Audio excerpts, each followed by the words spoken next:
much trust should you put in brand new volunteers that you don't know? Like as a president, when you delegate something, how does that work? Like, do you just throw the task at them and don't talk to them, or wait till the meeting and they show up and they report, or what's the deal? So that's the exact situation Lily was looking for an answer to when she reached out. So there was her question. She said, do I trust the chair people, the experienced ones who've already run their committee, to just do their thing, or do I need to check in with them and guide them? And then how can I guide them if they've never participated at all with that committee and really don't know what it does? Now, this of us are running into, because post-COVID, we have a lot of new volunteers who are not familiar with how things have been done in the past, which can be a good and a bad thing all at the same time. And so it can be kind of scary to lay your trust in someone that you're not quite sure, but I'm telling you, it all has to start somewhere, right? So a brand new volunteer has to show what they know and what they can do somehow. And so you need to give them enough rope to do that. You just need to trust at the onset, even if hasn't been quite earned yet, because otherwise you're going to be in a really bad position, because you're going to be feeling like you need to be on top of them, and you can come off like a micromanager, and nobody wants to deal with a micromanager. Believe me.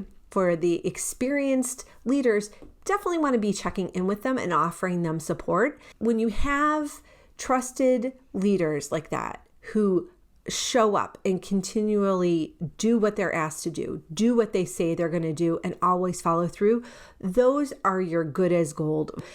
Your support of them could just be like sending a message saying, let me know if there's anything. What I see from you so far is absolutely phenomenal. Thank you so much. So kind of give love on them, and then give them those words of support and offer to be there in case something comes up.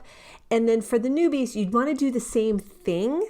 And so just be like very gracious with your compliments, but then see if you can connect them with a more experienced volunteer if they need it. Some new volunteers feel like they don't want to make a misstep and don't want to like piss anybody off, for lack of a better word.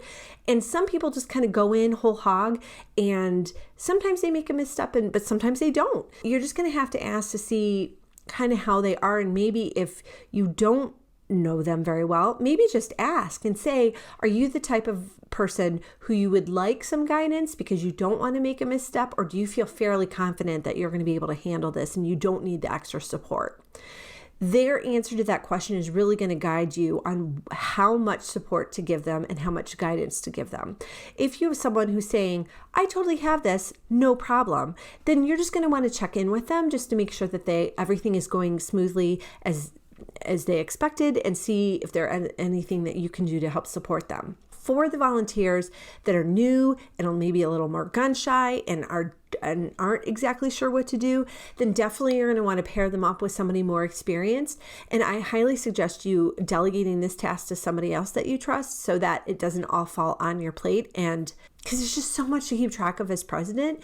And if you can have somebody else kind of juggling those balls for you and checking in with them, then you can just check in on the person that you've kind of assigned as the mentor, help the new volunteer through everything. And then once they've done it once, then hopefully they'll have the hang of it and be able to come back and do it next year, or do it the next time that you're doing the activity or a similar activity. Treating new volunteers and experienced volunteers with this level of respect is really going to garner a lot of respect and return to you from these parents, because they're going to enjoy being treated like this. So I think it's really the best way to grow a healthy PTO.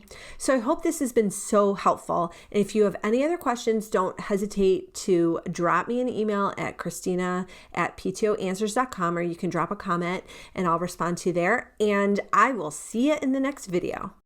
Want even more guidance on how to be a stronger leader so you can run a better PTO or PTA? All these resources and more are waiting for you at PTOanswers.com.